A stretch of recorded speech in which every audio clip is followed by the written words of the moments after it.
Hello guys, সবাই কেমন আছেন? আশা করি সবাই ভালো আছেন। তো এই ভিডিওটা মূলত জন্মাষ্টমীর সকালের ভিডিও। সকাল সকাল চলে গিয়েছিলাম পুজোর জন্য ফুল নেওয়ার জন্য। পুজোর জন্য তো অনেকগুলো ফুল লাগবে, আর এই ফুলগুলো নিতে হলে আমাকে যাওয়া লাগবে স্কুলের ওইখানে। এটা মূলত একটা স্কুল। এইখানে অনেক ধরনের ফুল গাছ আছে, অনেক ধরনের, মানে বলে শেষ করা যাবে না, এতগুলো ফুল গাছ আছে। আমার কোনো প্রয়োজন হলে আমি এখান থেকেই ফুলগুলো নিয়ে যাই। মানে ফুলগুলো এত সুন্দর লাগছিল। এইখানে মূলত অনেক ধরনের ফুল গাছ ছিল, অনেক ধরনের, যেটা আপনাদেরকে বলে বোঝাতে পারবো না। আপনারা ভিডিওটা দেখতে থাকেন, তাহলেই বুঝবেন কত ধরনের ফুল গাছ আছে এইখানে। তো আমি ফার্স্টে জবা ফুল নিয়ে নিয়েছি।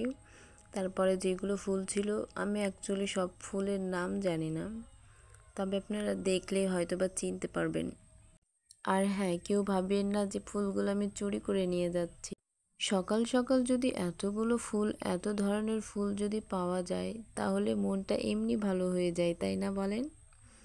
তো আমি যত ধরনের ফুল ছিল সবগুলোই ফুল থেকে একটু একটু করে নিয়ে নিচ্ছিলাম। এটা মেবি কৃষ্ণচূড়া ফুল নাকি আমি জানি না, তবে এই ফুলটা আমার অনেক ভালো লাগে। আর এইখানে তো সাদা ফুল ছিল, এইগুলো নিয়ে নিচ্ছিলাম। এগুলো অনেক ছোট ছোট ছিল, এইগুলো তুলতে আমার অনেক টাইম লেগে যায় প্রায়। আর এই ফুলটা দেখেন একদম গোলাপের মতো, তা আমি ওইটা নিয়ে নিলাম।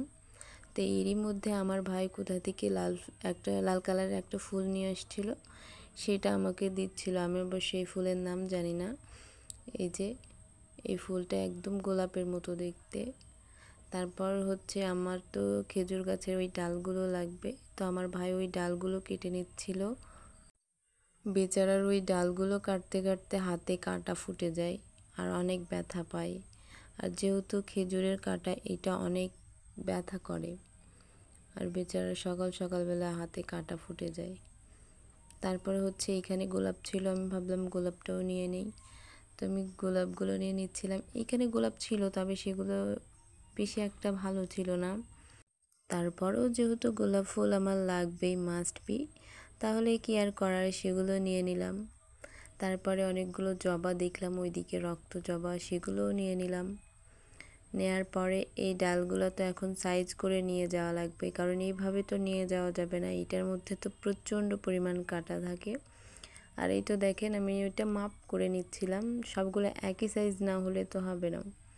এখানে মোট 4টা ডাল ছিল, আমি সেগুলো সুন্দরভাবে সাইজ করে নিচ্ছিলাম, না হলে বাসা নিয়ে যাব কি করে। তারপর আমি ওইটা সাইজ করে ওইটার যে ডালটা আছে আমি ওইটা সাইডে ফালাইয়া দিচ্ছিলাম, কারণ আমি যখন চলে যাব তখন ওইগুলো তো রাস্তায় ফেলা থাকবে, তখন কারোর পায়ে সেই কাঁটাগুলো ফুটে যেতে পারে। তো দেখেন গাইজ, আমি কত ধরনের কতগুলো ফুল নিয়ে আসছি। ফুলগুলো কি অসম্ভব সুন্দর, তাই না? তো আজকের ভিডিও থাকছে এই পর্যন্তই, দেখা হয়ে